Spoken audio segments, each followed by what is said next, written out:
Oh, shit. Hey, would you like to learn about creative financing and all the things you're doing wrong? Well, let's talk about it. All right, so I've been working on this PowerPoint, so I'm going to look over here every now and then. But we're going to talk about what creative financing is, why I love creative financing, the main types of creative financing, because it's not just seller financing, and some common hang-ups, right? So, first off, I love creative financing. And I just want to preface this with saying, yes, it's true, you can buy properties for no money out of pocket. I've done it more than one occasion. That doesn't mean it's easy. It doesn't mean you should pay someone $50,000 to teach you how to do it. So let's just dig in real quick. Creative financing, it can be summarized in the definition I wrote down as any method to finance the purchase or a portion of the purchase of a real estate transaction. Does not involve a traditional lending institution. So it could be, usually it's the seller, hence like seller financing, but it could be, there's other creative options, right? So more specifically, it happens outside of institutions governed by lending rules and regulations. It's negotiated directly between buyer and seller, and the sky's the limit for what's possible, which is why I fucking love this. There's no bank involved. It is so flexible. You can look at this. You can negotiate down payments, interest, amortization, balloon payments, prepayment penalties, interest only periods, or none of that stuff. I mean, you can do, I once bought a house for $0 down, no interest, no payments for 12 months. I basically flipped the house and paid him afterwards out of my profits. And you can do faster closings. I've done like 7-day closes on seller financing. Actually, I think we did faster. There was like 3 or 4 days on that one. As fast as the title company will go. And then no credit checks, no defaults, none of that stuff. And you can continue negotiating throughout the loan, right? So like I can offer, hey, it's January 1st. I know I'm supposed to pay $500 a month. What if I gave you $5,000 today and we wiped out all $6,000 for the year? If somebody needs that $5,000 today, they might take it. You just save 2 monthly payments of $500. That's pure cash flow, extra $1,000 in your pocket. All right, so these are the types that everybody knows, right? Owner carry, seller financing. You can do a contract for deed, which is the same thing. It's just how you hold title. You can do a wraparound loan. So wraparound loans mean, like if someone still owes $80,000 on a property, you could buy the property for $120,000, 100% seller financing. And let's say the underlying note, the $80K, is 7% interest, and you offer 10% interest for seller financing. They would arbitrage 3% on the mortgage they're still holding. They'd get 3% interest on that amount of money on the seller finance, and then they'd get 10% interest on the last $40,000 that they're holding on the note, but you'd put $0 down. So that could work. Subject 2 is assuming the existing mortgage, but it's subject to the existing mortgage, so you're not actually assuming it, you're just making payments through them. I'm not a huge fan of sub 2 because the seller still holds the risk. Like, this is great, I guess, as a buyer or investor, but like it just doesn't sit right with me that the seller still holds all the risk. I could just decide I don't want the property anymore, and you get stuck with whatever's left.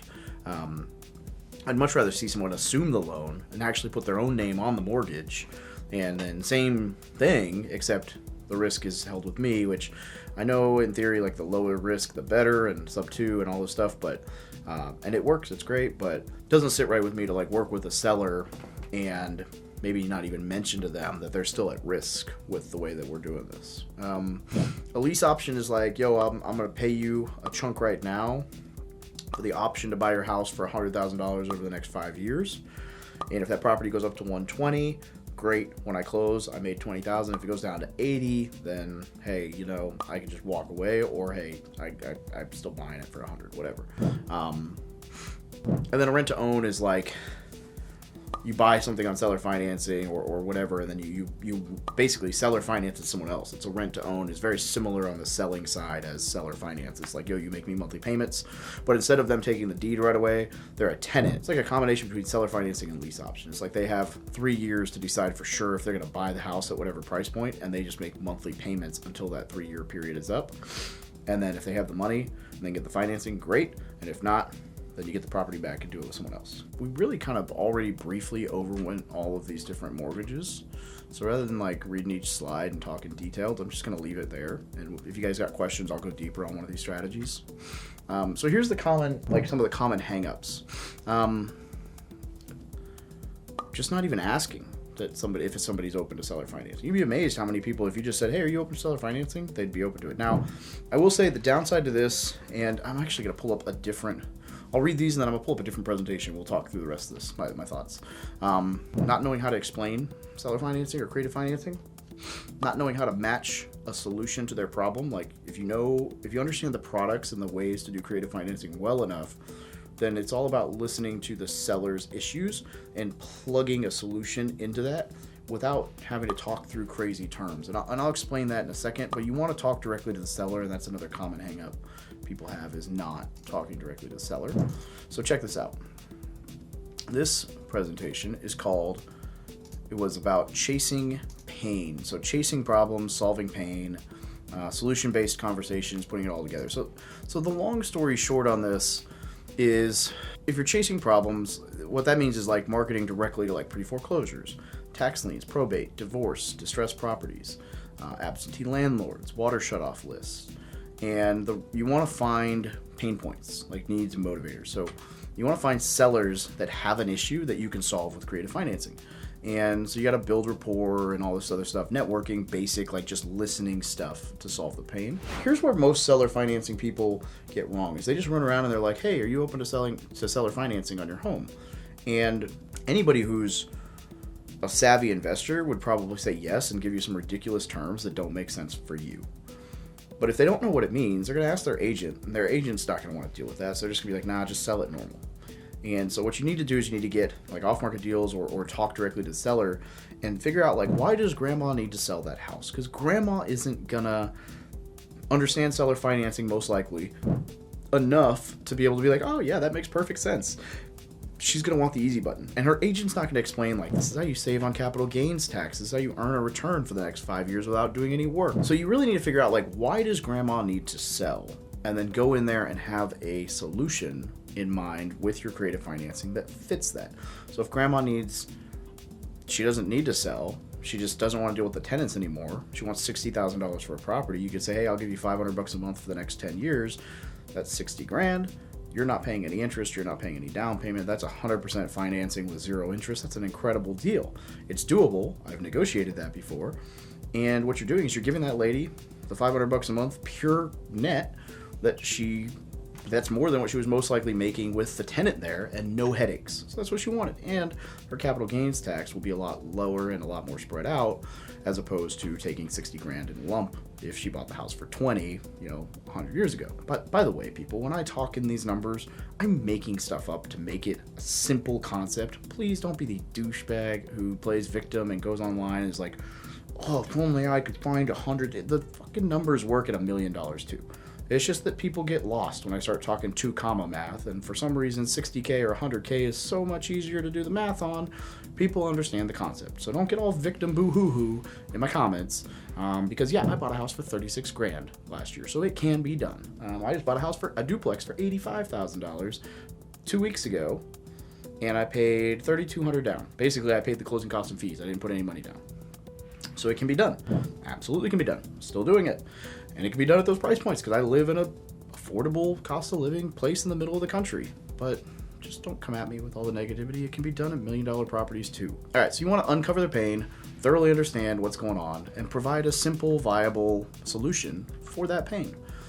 So look, equity or pain. So if they have the opportunity, equity, or the motivator, pain, and then you're creative, that equals an opportunity. And so your success in this lies in your ability to explain creative financing, not to investors, but to the non-investor, the grandma, grandpa. Like, break it down in a way that you're not talking interest rate in terms, you're talking how much money they need and how you can provide that in a creative way. So you need to be able to explain it conversationally and bring it up as a solution, not just a financing strategy. So be human, right? These are homeowners. They're not investors usually, and you always want to go for a win-win, not a win-lose or a lose-win, right? There's always a win-win opportunity in negotiations and investing, and you can find it. So like, here's a couple examples, right? If the seller wants to move out of state to support their dying parent or daughter or whoever next week, and they need $10K to make that move happen. Let's say I give them $10,000 right now, or within 7 days when we close on the property. So the home's worth 100 grand. We agree to purchase it at 70 as is because it needs some work, and so that's what it takes to get it to 100. So we agree to 70K. They need 10K right away, and then I'll give them $500 a month over the next 10 years, which is 0% interest, $60,000. That equals 70 total. Boom.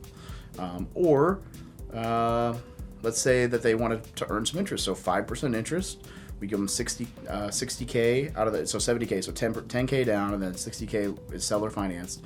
If we do that over 20 years, 240 months, at 5% interest, that's $363.59 a month. So my cash flow will be higher doing it that way, but ultimately paying that interest, I'm going to pay a lot more, and I'll be paying on it for 20 years instead of 10. So it's a win-win either way. Maybe they want cash flow without the headache, so they want to continue making $300 a month, but they don't want to deal with tenants. So again, 70K purchase price, 0 down, 70K over 30 years. If we pay $300 a month, that's a 3.12% interest rate, 3.13, whatever, round up. If you pay over 40 years at $300 a month, that's a 4.17% interest rate. Or if you just do interest only, you could do 5%, 5.25% for 3 years, and then you could balloon payment at the 36 month mark. So that's just random structures you can do this with. Here's one, I'm not even gonna read that one.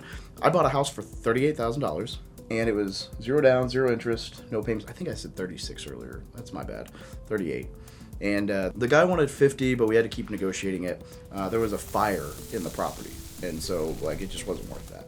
And my highest number I think was like 32. We had started at like 24. Came all the way up to like 32.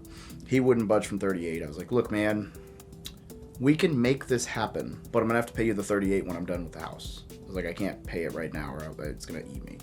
And so he agreed. He was just so set on winning that price that he agreed. And so we paid 0 down, 0 interest, no payments for 12 months. When we were done flipping the house, he got his check for $38,000 out of the house sale, and it works. That's a conversation we were able to have with him. You wouldn't be able to do that with an agent involved. Like, what? There's no money? How are you going to pay my commission? It's self-serving, right? So that's exactly what we did. This was on Walnut. So if you're in Springfield, it was like right across the street from Springfield Bruco. Or not Springfield Bruco, Mothers Bruco, about a 0.6 miles from downtown. I wanted to keep it as an Airbnb, but I just, I had so much money and time locked up into it that I had to get rid of it at the time.